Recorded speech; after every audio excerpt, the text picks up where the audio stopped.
Is this thing on? Oh, there we go. Good afternoon, everyone. Everybody full of energy after a nice lunch? I know I'm ready for a nap. Well, welcome again, everyone. My name is Daniel del Pielago. I'm an organizer here in the district. I work with an organization called Empower DC. We do work around empowering tenants. We also work on a lot of different things, but we're here today in the capacity around the work that we do with tenants and around rights for tenants. So welcome to you all. A lot of familiar faces in the crowd, so I'm glad to see that. We are going to be doing our panel discussion is going to focus on mutual aid and how important it is during these times. We saw a big rise in the mutual aid models during and after COVID, and luckily we continue to see it, and we think it's very important. So we're going to be talking with some folks today that are experts and have been doing this good work to help their neighbors. So I am going to start. Maybe we can just go from start from my immediate left here and have the panelists introduce themselves and let us know what tenant association or organization you're with. Hello. Hi, I'm Molly. I'm one of the founding members of the Calverton Tenant Association. We're fairly new. We're about a year old, and we have a unique model because we have a shared leadership model. So we have our officer roles that we take turns stepping up and stepping out of, and that's been something that has really helped us get going because the beginning stages can be challenging.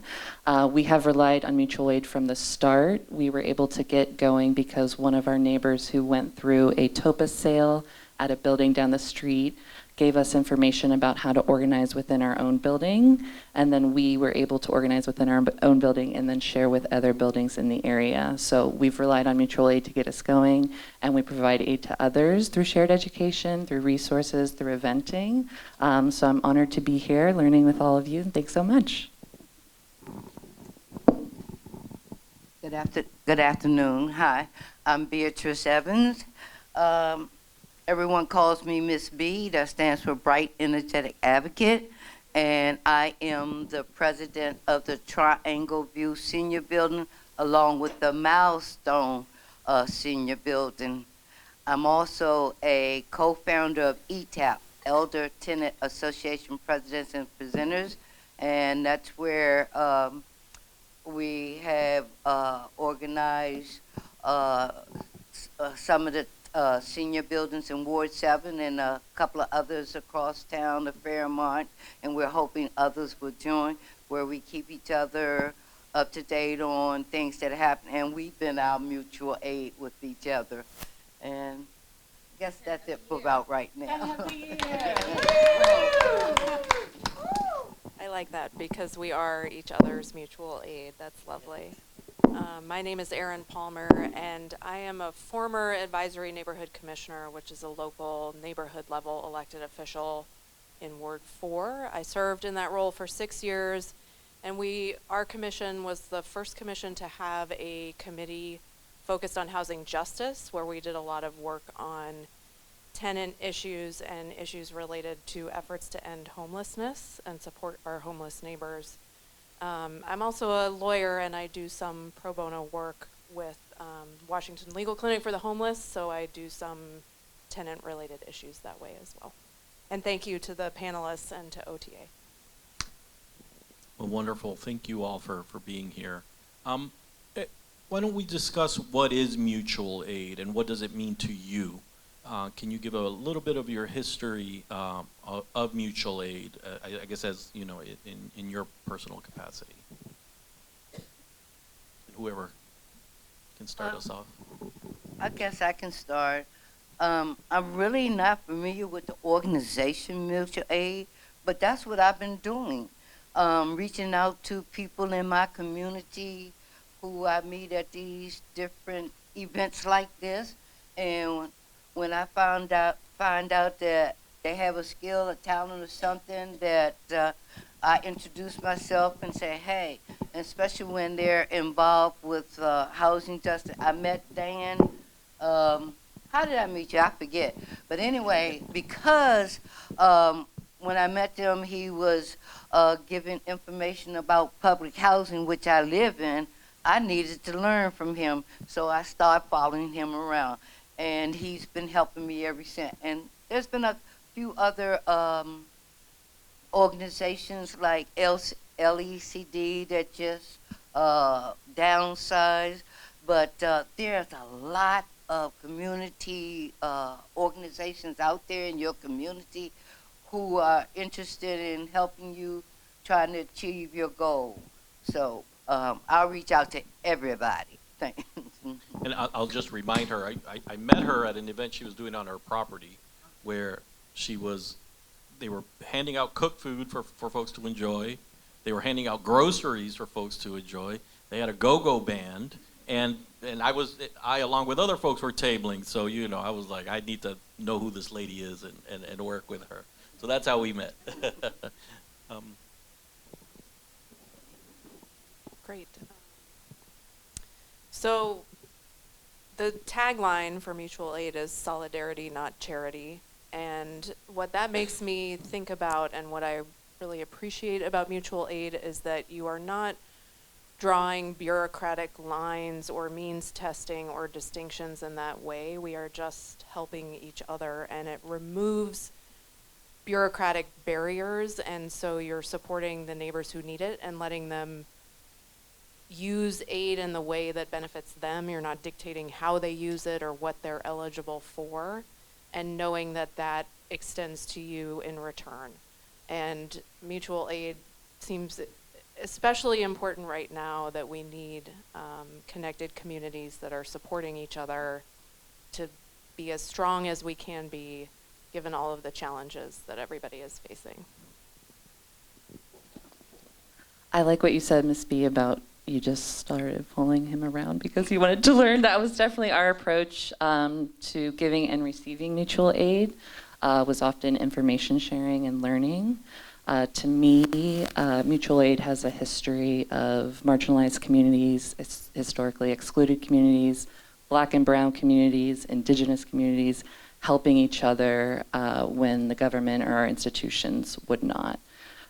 So in the spirit of that, the idea of neighbors helping neighbors in ways that they authentically need, and like you said, Erin, it's solidarity, not charity. I think of it as the idea of with, not on. So we have needs, but we also have things we can offer. And when we come together in community, we can decide what people's strengths are, what they're able to offer to others, and come together for solutions that work for everyone in authentic ways and are not just pressed upon people. Thank you. If you all could tell us a little bit about the work that you've done, maybe some specific examples of mutual aid efforts that you've either led or been part of, and how could tenant associations go above and beyond, right, once they see the example and learn and apply them?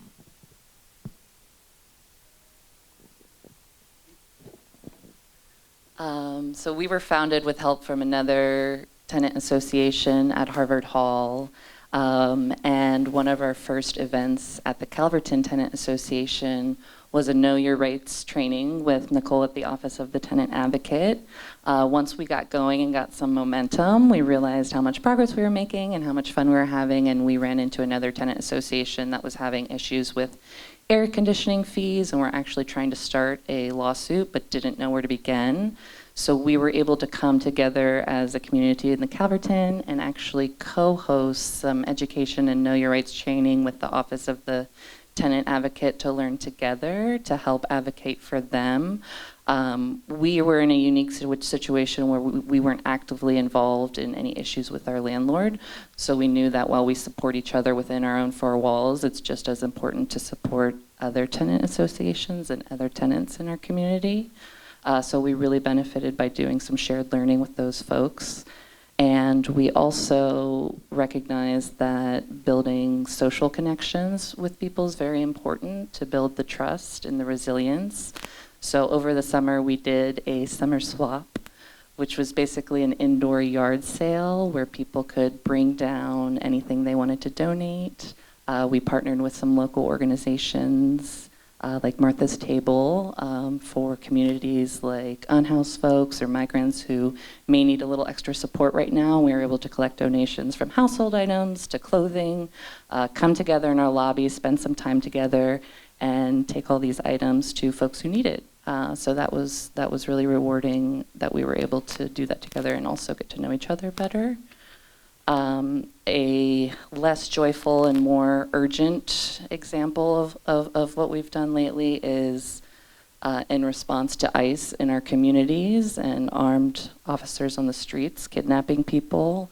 We did notice someone in front of our building being detained and pulled over, and we were actually able to utilize some of the communication channels that we had developed over time, and people were able to do a rapid response to support people in crisis. And Migrant Solidarity Mutual Aid is one of those organizations that helps train people and provide resources for victims of the kidnappings. And we ended up hosting a Know Your Rights training for folks to be prepared if officers come to your door or to your home, and so that we can actually operate as a team within the building, that if any of us are vulnerable or a victim to this, we know how to respond. We practice what to do if the police knock on your door, how to record, who to send it to. So it was great over the summer to bond over positive things, but we also recognize that when we're in need, we know who to call and how to support each other. Well, since I've been the president at Triangle View, when I first got there, there was not even a handicap curb cut in front of our building, and organized folks, and we put in a petition, and I got some neighborhood people who knew the history of the building and worked in the government and helped me get that done. So we now have the handicap curb cut. Also, we now have curbside grocery coming to the parking lot of my building. We're in a food desert. Seniors can't afford to walk way down to the Safeway and catch the Ubers back or buses and things. So we've been doing that for about, they've been coming once a week for about 6 months, and they can use their EBT cards. But over the years, we've had problems with the rental office is our biggest problem with seniors, with them not showing up, with them not giving us proper notices. And when you have a senior group who their health is impaired, you have some who can't read or write. And where we used to trust management, there's a big gap there now. And they're not, like, we had a trash issue where they weren't contracting properly. So educated people got folks together. But you have all kinds of situations that come up in these buildings. And someone has to take the leadership when folks, like you said, you have to educate our folks first. So I've been bringing in different organizations. I had OTA come to do a training and know your rights, but I make sure I do the monthly meetings to keep people informed. And there's a lot of different organizations, as I said, in the organization, in the community. And depending on what issue you're fighting or facing at the moment, somehow I got to know all these people just, showing up, finding out what's going on in my community. I did run for ANC twice. I lost twice, but I wanted folks to know I'm in the fight and you're going to have to deal with me. But Third time's a charm. But and during COVID, there's a young man in our community named Ambrose Lane, and he's the president and founder of the Black Health Alliance, and he helped me get MedStar over to Southeast. because when it started, everyone had to go way up northwest. So we were able to get him to bring MedStar there and actually do the vaccines, and they brought another organization to do the booster. And then I got bread for the city to get buses to pick up folks and bring them to the building who lived in, like a 10-block radius. And we have several senior buildings right there in Ward 7. I think your most concentration of senior buildings and public housing is in Ward 7. So those are just some of the things, but that's my community. I moved there when I was 16, moved out, and I've come full circle. I got neighbors who are for 50 years on both sides of me. The people in my building moved in from the neighborhood, and their sons and daughters went to school with my sisters and brothers, and they're bedridden, and their health is failing, and no one's looking after them. This is home, and I'm going to fight to stay here. Thank you. I just want to reflect for a second that what you're both speaking about shows the breadth of mutual aid, that it's information and resources, it's health, vaccines, it's food, it's money and housing, and it's also the community that we build together. So hopefully people walk away thinking about mutual aid very expansively, because it can be all of those things. And I think the one thing I'll add in terms of my work in my community and the things that I've done that are mutual aid or related to mutual aid, as a commissioner, I worked with another commission to host a tenant resource fair. We did 2 of these. It was actually very similar to this event that we're at today. And OTA is amazing, and commissioners are great and do a lot of great work, but you don't need an official office or a title to do mutual aid. And now that I'm no longer a commissioner, I'm still doing a lot of events, and I pull up a table and have fruit snacks and bring my pamphlets, and you can do that in whatever capacity you are able to do so. Just yesterday I was at a local high school for a civic empowerment event, and I had put together information about the types of IDs you can get in DC for high schoolers, and was sharing with them about the DC-1 card and DMV IDs and passports. And they were very receptive. It was a great event. They got a lot of information about know your rights and voter registration, and you are the people who know your communities best and can see where there is benefit in sharing additional information and resources. And again, you don't need a title to do that. You just pull up with your table and share and your handouts, and you talk to people. Thank you. Yeah. Right. Thank you all. Like that, I love the theme of we're just figuring it out, right? Like we know something's wrong, and we know that there's organizations and our neighbors in our community around us, and we just get it done, right? That's one of the key things I learned as an organizer is why do you do the work? Because it's got to get done, right? And these ladies are a testament to getting it done. So thank you. How can mutual aid help benefit tenants and renters specifically? I think we've been talking about kind of the big picture mutual aid, but bringing it back to a housing focused, with a housing focus rather, how can mutual aid help benefit tenants and renters specifically? I was just thinking of something. Glad you asked that. I was at another training session, and they were showing me, telling me about some ways, say that the landlord is a slumlord, and if I have the same landlord as you have the same lord, and we meet, it doesn't hurt the landlord if I'm just complaining, but we need to start getting in those landlords' pockets. And so if I got 4 or 5 people, and each one of us take them to court, and we got you taking them to court, we'll get more working together, having them come down there 5 and 6 times instead of 1 or 2 times, maybe he'll clean up the building. So I'm learning, right now I'm doing some training, learning how, those are some of the tactics we could use. And I want to work with people who are working on policy changes, and especially with the Renters Act that's coming up, making sure everyone comes and testify. The more of us together, the louder we're going to be heard. Is that mutual aid?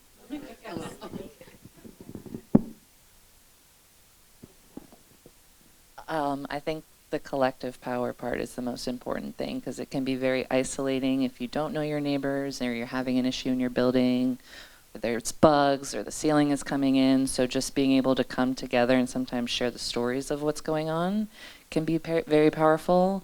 And also hearing people who have come up with innovative solutions that you hadn't thought of. I know that in a recent renters' rights training we did with Nicole from OTA with another building, we ended up just sharing some stories about things that have gone well and maybe not so well as renters in DC, and one of those was negotiating rent. So we didn't come together to talk about how to negotiate rent or rent increases, but it ended up being a conversation, and we were able to share what kind of strategies people had used to discuss with their landlord, what kind of emails to send, who to call. If you've been a long-term resident and they keep raising the rent on you, you have the right to negotiate your rent. So getting some really practical tips for the issues that renters all over DC face is very helpful. And just in our own community, one of our buildings down the street, Park East, is going through a TOPA sale right now, and their mutual aid effort was organizing a walking tour with the history of tenant associations in Adams Morgan. So we were able to show up and support them and go on this tour and learn from other people who had successfully gone through a TOPA sale, which is the Tenant Opportunity to Purchase Act. So just seeing that as a resident who is a renter, and that didn't really seem like something that was super accessible previously until I heard stories about people who had gone through with it successfully. And even one of our founding members, Barbara, has gone through a TOPA sale and was able to share that information with us as well. So it's really important to see the stories of people who have had success through this legislation, and even just through their own efforts of negotiating with their landlords, from everything to your sink is broken, there's roaches, you want to buy your building, to I need to get my rent lower. I've been here too long to deal with this 3% increase every year. So there's some really practical lessons that we can learn from each other and from people who have been doing this work in the community for decades and generations. That's such an interesting reflection, and it makes me think about how our political and power structures are designed to keep people in silos so that we don't have the information and best practices to push back effectively. And this is everything from tenant organizing to unions to anything else. And mutual aid in the housing context, based on these examples from Molly and Ms. B, is what allows you to see and learn what others are doing to both have collective power, but also to fully understand what's possible in terms of policy or something else. I also, again, want to say that I think mutual aid helps tenants and renters in the sense that we have all these strictures around programs and who is eligible and who qualifies. And so many people fall through the cracks or are just above the income limits or whatever other qualification there is. And mutual aid can be available to people who might not qualify for whatever programs exist. And within mutual aid, we've talked about rent, utilities, food, information, policy. Like, these are all things that give a little bit of breathing room. So if your groceries are covered, maybe you have a little bit more money for rent, and just the expansiveness of being able to give and receive aid that frees you up a little bit on everything else. Like if you get your vaccine and you don't have to worry about that and can use a little bit of extra money for your rent, all of that is helpful for staying housed and having more stability. Thank you. And if I could just add, you've got a built-in team to a certain extent, right? Like, you've got a lot of people with a lot of different talents and experiences. I recall in the early 2000s, we were doing these talent shows where when we needed to get the earnest money deposit for TOPAs, that was hard because you had to get like $10,000 together. And we would do these tenant talent shows where, people would cook, people would sing, the kids would do, shows, people would pitch in different ways. And that's because, I'm not going to be naive and say that it's easy to bring groups of people together, but you have this team that you can draw from. And I think that's important to note too, is that, it can be very helpful to have people with different walks of lives and different skill sets to bring together. So I just wanted to share that. A lot of the idea of mutual aid focuses on building social capital rather than relying on government or established institutions to look out for people. What are your thoughts on this idea of grassroots support versus government support? I mean, I'll just jump in and keep it brief that the government has and is failing us. And I think that's very apparent right now with what's going on nationally and how our local government is responding, at least on some level. And we have failed for a long time to meet people's basic needs, the basic things, education, healthcare, housing. We have not done that in a fair and equitable way. And mutual aid is a mechanism to respond to that and to take some power back and take care of ourselves and each other. I will leave it to the experts on this panel to answer that question in more detail, but I wanted to frame it up that way. Repeat the question again? Essentially, what are your thoughts on... Use this mic. What are your thoughts on the idea of grassroots support versus government support?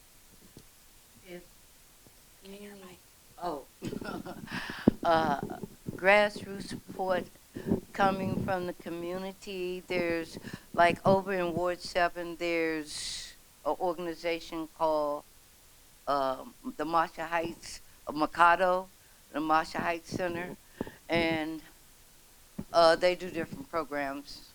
They do a once-a-year thing. Then you got programs like CHED. But so are you talking about, I'm not clear about where the grassroots, is it the organizations, you're talking about the people themselves, I think like in the building? It's the idea of like, what are your thoughts on people coming together, doing it for themselves, as opposed to like waiting for the government to do something? Oh, you definitely must come together as the people first, and then engage the organizations that's set up to design. Because the more of us who work together, we have a stronger voice. Like when we go to the council, we need them to make sure our legislation is pushed through. So we got to work with them. But you definitely got to get your people together. Small groups make big differences. So as long as you got that core group of folks, and That's very true. Small groups make big differences, and I think that when you are tenant organizing or working on the association, it is a lot of work. Organizing is a lot of work. It's an effort of love, and I think we do it because we love our neighbors and we love our homes. But you can also ask for help. So social capital can really assist with that when you rely not just on your bylaws or your officer positions, but on the actual connections you have with your neighbors. Those are the things that make you able to respond in real time or to persist over time with resilience. So we realized that early on. Like I said, we're a newer tenant association and we're really learning from those around us. So in the beginning, we did kind of focus more on the dotting our I's and crossing our T's, and we didn't move much. But once we focused on having more meet and greets, more linking up for coffee, we actually decreased the amount of meetings we had and switched to meetings every other month. And on the off months, we did social outings because we realized that, you know, some folks have been in the building for 40 years and some for 4 days. So that bridging that gap, it takes work, and we need to learn from each other and show up for each other. So we actually we baked that into how we operate. And yes, we meet less, but we also talk more so that there's room for us to communicate more comfortably on our online channels, or even just the idea of coming home and stopping in the hallway, and Miss Carolyn is at the front and she's been here for 40 years, and then 5 people come down and we're sitting in the lobby and we're all catching up, is a really nice feeling, and it makes it feel like home. And especially now when things are not so great in our city, it makes a difference to have the trust with the people around you, and that's been really important to us. Thank you.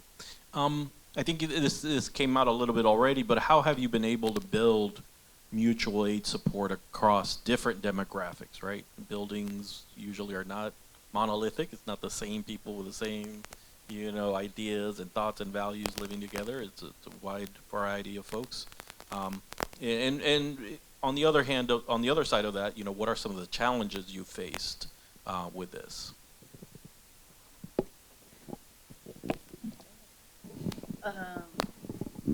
I've used quite a few organizations. As a matter of fact, Daniel had his group had an event to recognize the work they did, and they gave me a little award. And he introduced me as the lady with all these different hats, and I really like that because when I find a group out there that's working for the same cause as I do, and they've come to support me, then I got to go and support them. And I show up. And so sometimes just showing up helps. You know, maybe I'm just holding a banner for you, but, you know, you got to give it. And as far as with my building, whether you are aide coming in there to work, hello, how you doing? Who you working with? Who you know, I'm introduce myself to folks, and just being there for the folks. When new people come in the building to introduce themselves, unfortunately, everybody say, knock on Miss B's door right there, you know, but I welcome that help. And because my neighbors, I can depend on them. I know who's going to help me set up. I know who's going to help me break down. I know who's going to help me pass out flyers. You know, so I've gotten to know who my neighbors are. And we do communicate, and so all of that's important, the inside and the outside. But when someone's helping you, you got to be there to give back, and just deal with your neighbors best you can. Even if they cuss you out, you just say, okay, sweetie, okay, but then they love you the next day. Okay.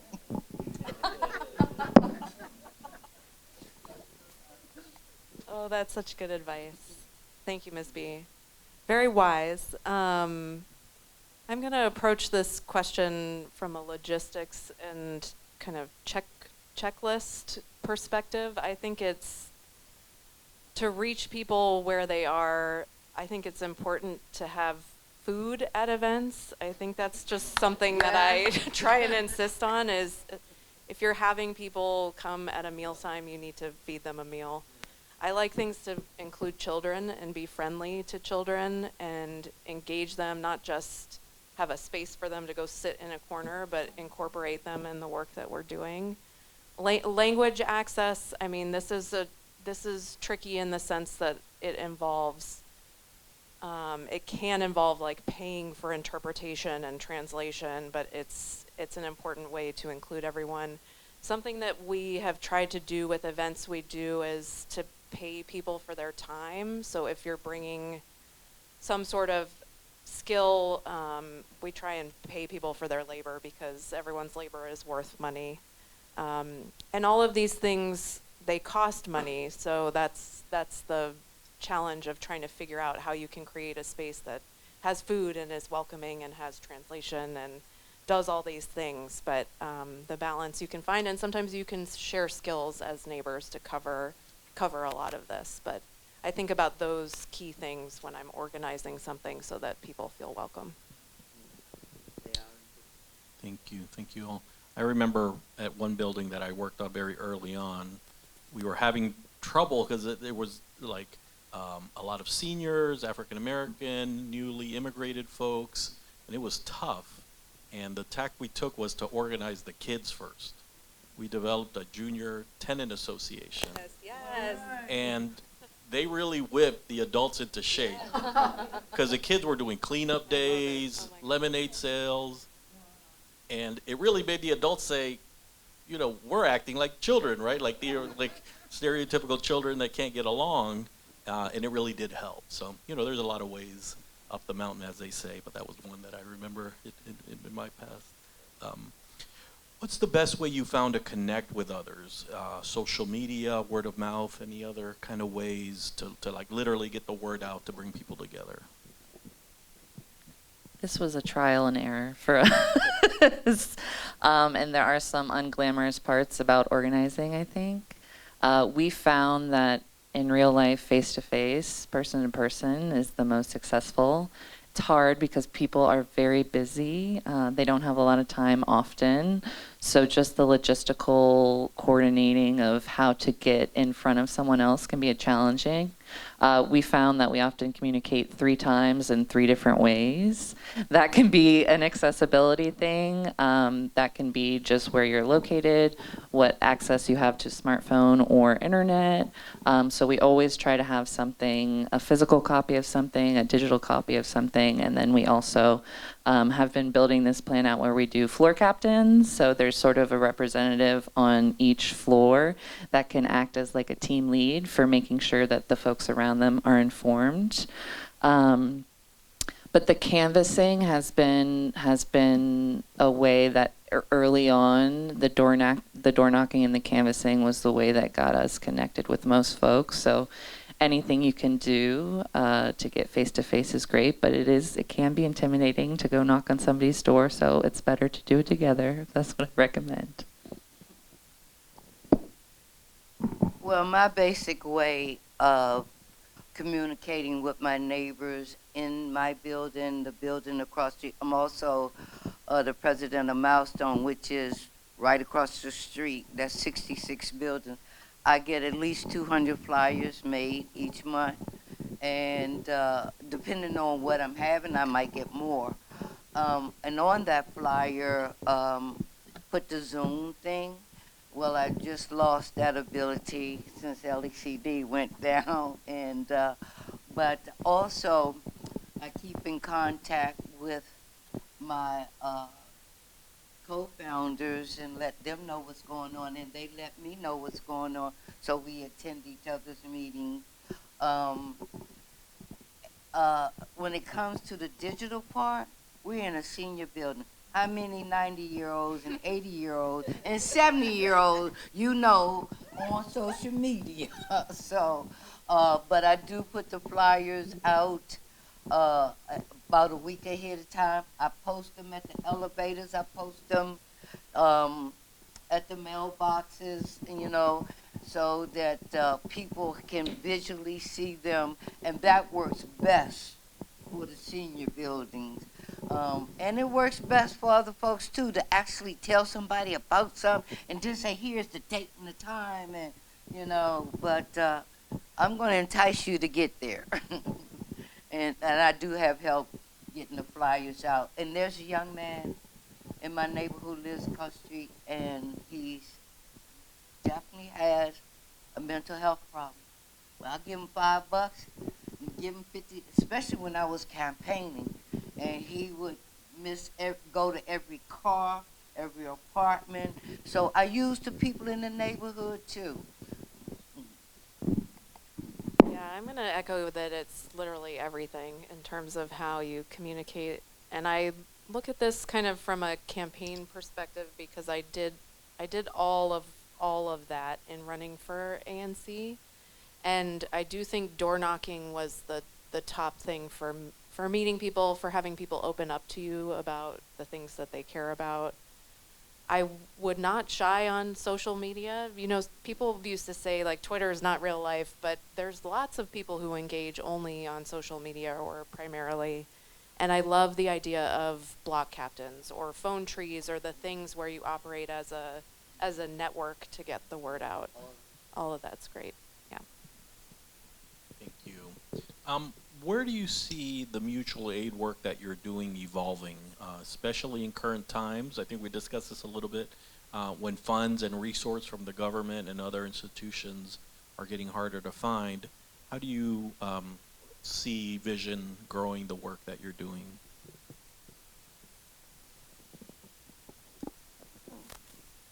I think as individual tenant associations, we can only do so much, but events like this and cross-city and cross-community networking with other tenant associations is really important right now because going back to TOPA and the Rental Act, the protections that were keeping renters and tenants safe in DC are crumbling before our eyes. And so folks who were already vulnerable, falling through cracks, are more vulnerable to that. So the vote is on Wednesday, which could have a lot of implications for a lot of tenants. So I think that building lasting connections between wards, between communities, between neighborhoods is very important because our needs are going to get higher over the next year if this goes through, which is intimidating and scary, but it's also empowering to see people like Miss B, who's been doing this work for forever,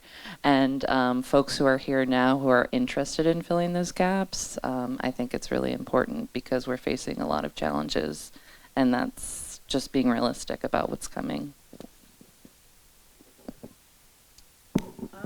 Right now, where do I see the tenant association going? I'm talking with some people, and the idea has been floating around about a tenant union. And so I'm working with some people to see where that pans out.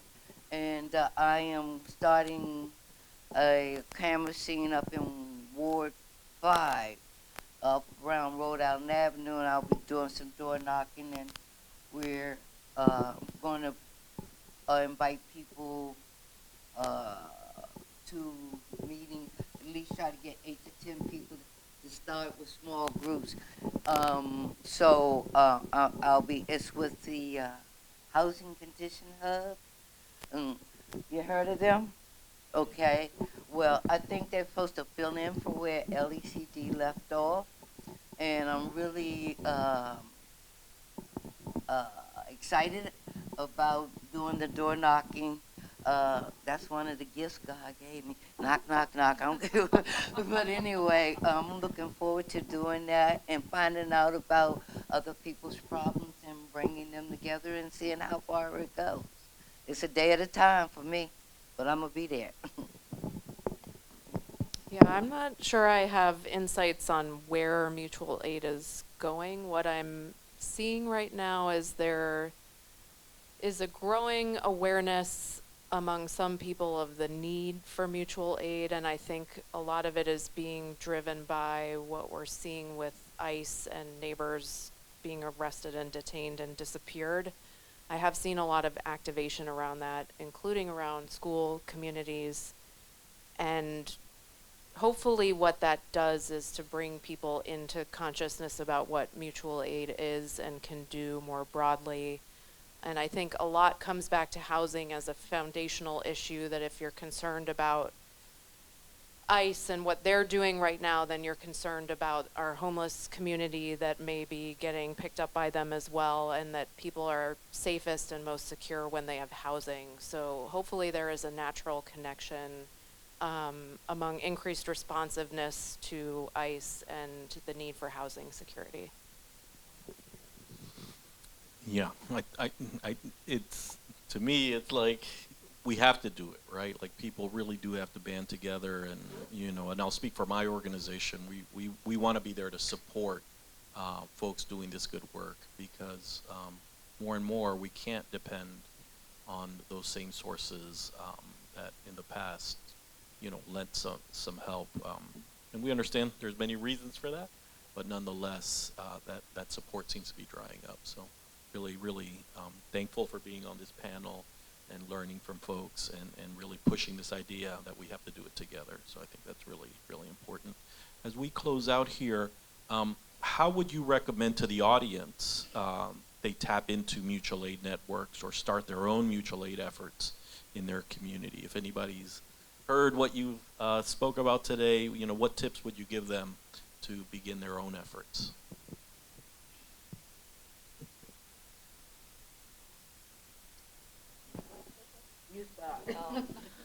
Erin, I'm going to go with the food idea.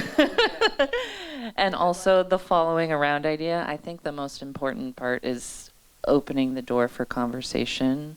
If you have the idea or if you're wondering about starting a tenant association, chances are somebody around you is probably also feeling the same way.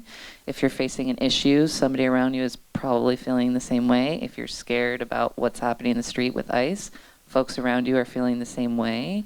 So seeking out that community, like we've been saying at the social level, at the community level, building trust with people is a great way to start. It can be intimidating when you read all the fine print about what having a tenant association can mean, but that's only if you're doing it alone, really. So don't be afraid to have a weird meeting. Don't be afraid to set up a stand in the lobby and offer some candy for people coming in. I think the idea about making considerations about meeting people where they're at, especially with things like childcare. I am going to steal the Junior Tenant Association from you.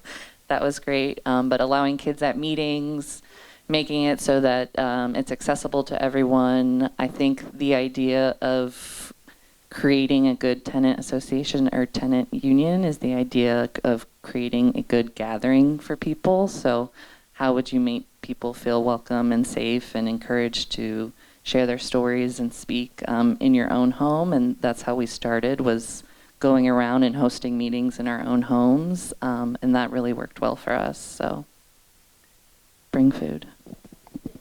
Molly, you've inspired me you gave me an idea about how to respond to this, which is that my kids, I have 3 children who are 14, 12, and 10, are constantly mortified by me. I'm always at events. I'm always there being dorky. And I think my advice is to not be worried about being dorky and just trial and error. Like, try talking to the person, try giving out fruit snacks, try having flyers, just try things. Just do the thing and don't worry, because sometimes it flops, sometimes it doesn't, and you learn as you go. And if we can let go of ego in it, like my kids may be embarrassed by me, but I don't care. So Yes, I'm with you on that. thank you. What they said is just so true. You just have to extend yourself. If you're really concerned about where you live at and your neighbors, just introduce yourself to folks and say, hey, my name is Miss B. I live right there. I'm the president of Tenants. Welcome to the building. We're having a meeting next month. And for those folks who want to start, if you're new in the building, ask them, do they have a tenants association? Ask them, you got to change the conversation, because folks are not in there talking about, what we're going to do about this. They're in there complaining. And when you hear people complaining, butt in the conversation. Say, hey, this is what we can do, but you just have to be the assertive one. Okay, if you care, like you said, it's a thankless job, but I get appreciated other kind of ways. I get my blessing serving. Well, thank you. And I love how the conversation, although, we were talking about mutual aid and those efforts, was really tied to organizing, right? Like how the really mutual aid supports organizing, which is so important for tenants and tenants associations. So let's give these ladies a round of applause and let's thank them for their knowledge that they shared with us today. Let's give a shout out to our OTA friends for putting on this event. And thank yourselves. Please give a round of applause for yourselves because you guys have been here all day long. All right, I think we have some questions. And I see a hand, and then we're going to do the raffle. Yeah, go right ahead.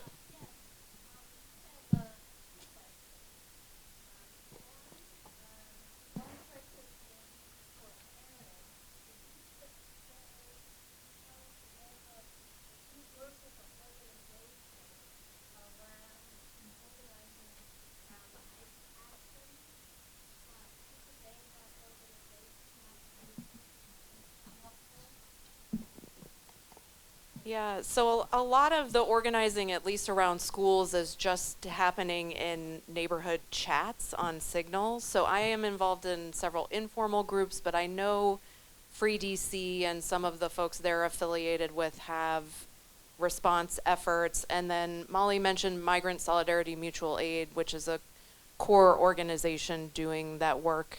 I'm not sure if they're organizing groups, but from there you can usually figure out folks. And you can do some organizing. What I've been telling neighbors is form a text chain with your neighbors, because if something's going on your block, you need to be able to either inform each other and or get out there and, you know, talk to the people about what's going on. So it can start block level, and then you can look to Free DC. And sometimes the schools, a lot is happening via individual schools, so you can try them also.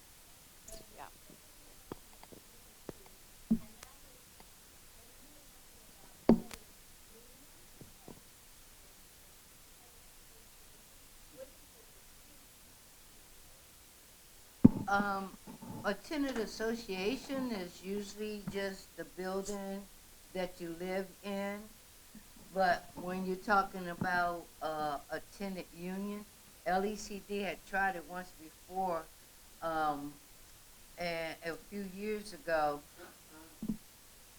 it didn't quite work. I wasn't sure why, but they didn't keep in contact with us enough. It was over here on this side of town, and we were over there, and they said we were a chapter. But the idea's been introduced again, and if we have a union where all of the tenant associations can support each other, I think that's a great idea. You know, huh? I'm not sure. Like I said, the first time I heard about it was a few years ago, and it really didn't pan out, but it's coming back up again. And so I'm learning more about it right now. But the basic information I have, I think a union is stronger than an association. So if we can build one, hey. Latino Economic Development Corporation. They just downsized and went out of business. They were a nonprofit, and they had people who come to the different buildings, help you organize, help you register. Like I said, they were helping me do my flyers. Oh, okay. Me and my loud voice. But yeah, y'all can hear me over there? Yeah, question. Okay, question. There's a question. Oh, okay. But anyway, this other group is kind of taking up where they left off. And it was a great organization. Like I said, I learned so much from them, and they gave me so much assistance and didn't charge me a thing. As a matter of fact, they were paying my tenant association dues to keep us registered here at OTA and everything. But I don't know why they downsized, just heard about it in the last week or so, and found another organization, the Housing Conditions Hub is trying to fill in some of those spaces that they just left. I just had an interview with them yesterday and a training. I'm going to be doing the door knocking and canvassing, bringing small groups together to a meeting right in the area.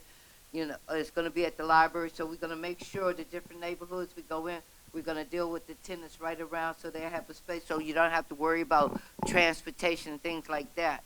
So I'm just getting, like I said, where if there's information and I find a group that's working on housing justice and housing conditions, I'm gonna go learn about it and then I'm gonna come back and tell everybody about it. So that's as much information as I have. Housing Condition Hub Movement Matters. Right, Daniel? Yeah, that's Okay. right. The organization is Movement Matters. Oh. Yeah, yeah. And they're located at 2500 Martin Luther King Avenue, right across from the Anacostia Station. The building on the corner, yeah. So I think we have a couple more questions. We have a question in the back and then right here.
Tenant union, that's mobilized. Tenant union is to mobilize.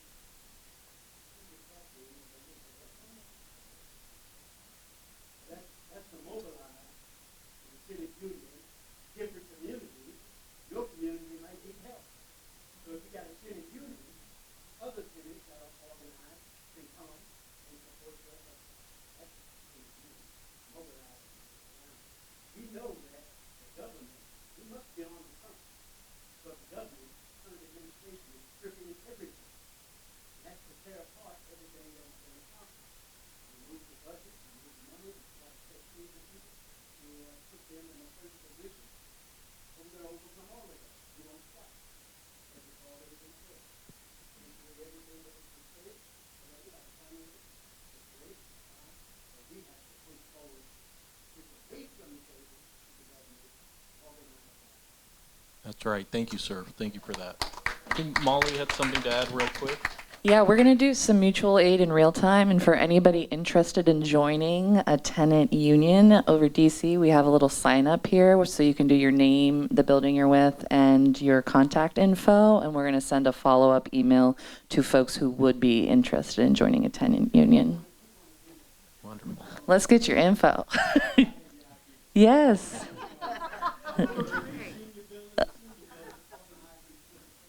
That's how we do it. Wonderful.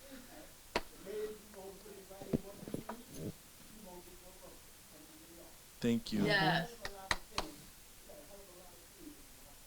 We do. That's right. Thank you, This sir. gentleman, you have a question?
I don't know if the other panelists have an answer to that. Not to my knowledge. I know OTA used to keep a list of all the registered tenant associations.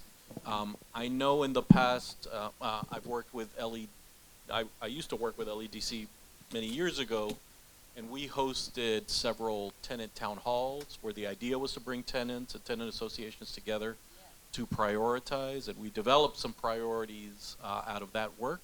Unfortunately, that phased out, the tenant town halls, but I think it's a wonderful idea and something that we should consider doing again. Daniel, the one thing I would add is what I have seen, and this was several years ago, was a ward council member level gathering of all that specific ward's tenant associations.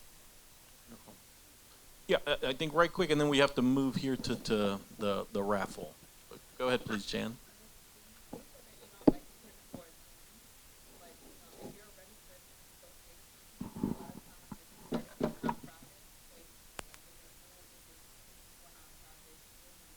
You gonna come and help me do it? Okay. Right now. I'll email you. Joel? Mm-hmm. Tenac, Tenac.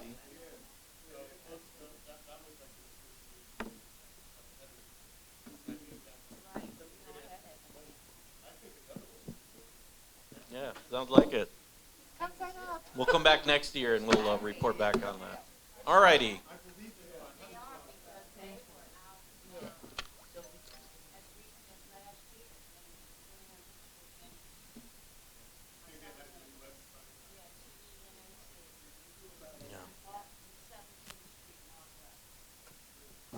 But also shout out to the OTA, because while we don't have that, folks like Nicole have been doing really great work in trying to organize tenant organizers. So thank you guys for putting on this event. We appreciate you. All right. I know we could keep going, but let's begin to wrap up here. And there is a wonderful gift here for folks who have entered the raffle. And you should all have been entered. You should have received your ticket. Yes, the yellow tickets. So I am going to close my eyes. So one of my eyes doesn't work, so I'll just close one of them. Yeah.